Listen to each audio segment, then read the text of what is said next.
এবার ব্যারাকপুরের খবরে আসা যাক। ব্যারাকপুরে পুজো কমিটির দখল নিয়ে বিবাদ বেঘরে প্রাণ গেল কমিটির সদস্যের। হুমকির ভয় মৃত্যু দাবি পরিবারের। পুজো কমিটির সদস্যকে হুমকির অভিযোগ কাউন্সিলর অনুগামীদের। কাঠগড়ায় ব্যারাকপুরের 12 নম্বর ওয়ার্ডের কাউন্সিলর মৌসুমী মুখার্জি।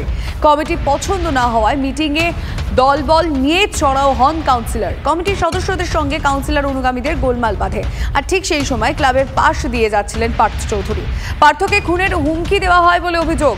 ভয় পেয়ে রিকশা থেকে পড়ে মৃত্যু হয় দাবি পরিবারের।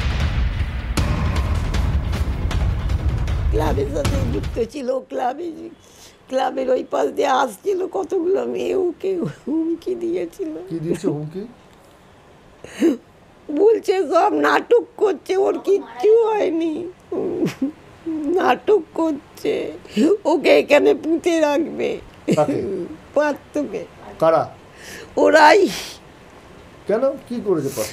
কি জানি, ও ক্লাবের থেকে আছে তাই। কমিটি দখল নেন জন্য? কি করার জন্য? দখল করবে, কি করবে আমি কিচ্ছু জানি না। ক্লাব।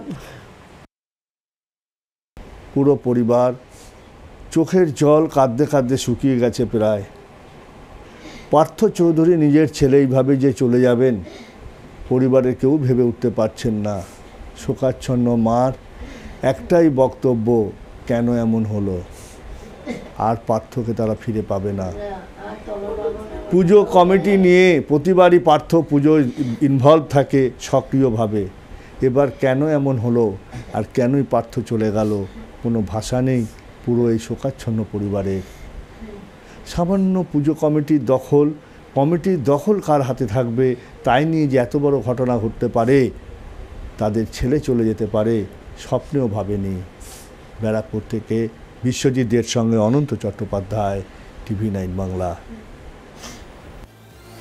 স্থানীয়রা কি বলছেন অবশ্যই সেটা তো আমরা শুনবই, কিন্তু তার পাশাপাশি যে কাউন্সিলর এই দিদিগিরি করেছেন অভিযুক্ত, তিনি কি বলছেন আমি শুনবো। পুজো নিয়ে এই ঘটনাতে অনেক এরা করছিল পুজোটা, ছোটোখাটো পুজো। পার্থদের আমাদের এই পাড়ার কিছু মহিলারা পুজোটা করছিল। ওরা তারপর এসে কালকে খুব চাপ সৃষ্টি করে যে আমরা পুজো করব, এই নিয়ে খুব মানে ওরা লোকজন অনেক বেশি ছিল। কমিটি কাটাতে থাকবে এটা থেকে অবশ্যই কথা, যে এটা এখানকার 12 নম্বর, এটা 10 নম্বর ওয়ার্ড, এটা ওপারটা 12 নম্বর ওয়ার্ডের কাউন্সিলর মাননীয়া শ্রীমতী মৌসুমী মুখার্জি, তার অনুগামীরা এসেছিলেন এবং তারা পুজোটা নেওয়ার দাবি করছিল। তো আমাদের পক্ষ থেকে মানে এরাই বলেছিল যে ঠিক আছে ওরাও থাকুক এবং আমরাও থাকি, সকলে মিলে পুজোটা হোক, যেহেতু সার্বজনীন পুজো সকলে এটা চেয়েছিল। প্রস্তাবটা এদের ক্ষেত্রে খুব একটা খারাপ ছিল না, কিন্তু সেটা মানতে চায়নি ওরা। আমাদের পুজো হচ্ছে অনেক বছর পুরনো পুজো, এবারে মিটিং চলে যায়। এখন আপনারা যদি বলেন যে একে মানবো না ওকে মানবো, এই করতে করতে কথা কাটাকাটি, আর সেরকম কিচ্ছু হয় না। যে ছেলেটার নামে আপনারা করছে ওর বাড়ির লোক, ওটা সম্পূর্ণ মিথ্যা ভিত্তিহীন। ওনারা যে আমার নামে করছেন, আমি চাই এটা তদন্ত হোক। পুলিশের ওকে পুঁতে ফেলে দেবো পার্থকে এখান দিয়ে বলা হচ্ছিল। না না না না, সেরকম কিছুই না, সব মিথ্যে। আপনার নামটা জল, যেহেতু আমি ছিলাম ওখানে। স্বাভাবিক অনুযায়ী এখন কোনো একটা মিটিংয়ে যদি আমি উপস্থিত থাকি, সেখানে একটা ঘটনা ঘটে, আমার দোষটাই হয়। তা ওখানে কাউন্সিলর মিটিংয়ে উপস্থিত ছিল, যে কারণে ঘটনা ঘটে গেছে। এখন কাউন্সিলর দোষী লোকে দেবে। এখন অরিজিনাল ঘটনাটা কি, এটা পুলিশ তদন্ত করে জানা যাবে।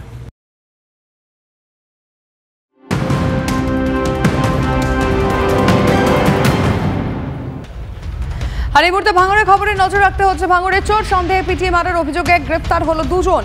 সাবিরুল মোল্লা ও সৈকত মণ্ডলকে গ্রেফতার ভাঙড় থানার পুলিশের। সিসিটিভি ফুটেজ দেখে দুজনকে চিহ্নিত।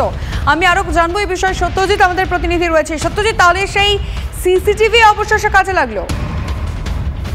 একেবারেই সিসিটিভি কাজে লাগিয়েই ঘটনায় যুক্ত থাকার অভিযোগে দুজনকে ইতিমধ্যেই গ্রেপ্তার করেছে ভাঙড় থানার পুলিশ আধিকারিকরা, এবং তাদেরকে আজকের বারুইপুর আদালতে পাঠিয়ে নিজেদের হেফাজত চাওয়া হবে তদন্তের সাপেক্ষে। কারণ ওই দুজনকে জিজ্ঞাসাবাদ করে সেই ঘটনার সময় আরো কারা কারা এই ঘটনার সঙ্গে যুক্ত ছিল সেই সম্পর্কে জানবে বলেই কিন্তু পুলিশ সূত্রে খবর। আরো একটি গুরুত্বপূর্ণ বিষয় যে এই ঘটনার পরে এখনো পর্যন্ত ফরেনসিক কোনো টিম এই ঘটনাস্থলে কিন্তু আসেনি, ফলে পুলিশের ভূমিকা নিয়েও কিন্তু আজ সকালে সকাল পর্যন্ত প্রশ্নচিহ্ন থেকেই যাচ্ছে। লিমা, আর সত্যি যে আরেকটা ছোট্ট ইনফরমেশন তোমার থেকে চাইবো, যে দুজনকে গ্রেফতার করা হয়েছে তারা কি স্থানীয় ব্যবসায়ী? একেবারেই, তাদের যা পরিচয় জানা যাচ্ছে তারা এলাকার ব্যবসায়ী শুধু নয়, তাদের ভাঙড় বাজার সংলগ্ন এলাকাতে বাড়িও। অর্থাৎ ঘটনার সময় তারা সেই সময় ছিল বলেই কিন্তু পুলিশ সূত্রে আমরা জানতে পারি। বেশ, অনেক ধন্যবাদ সত্যজিৎ।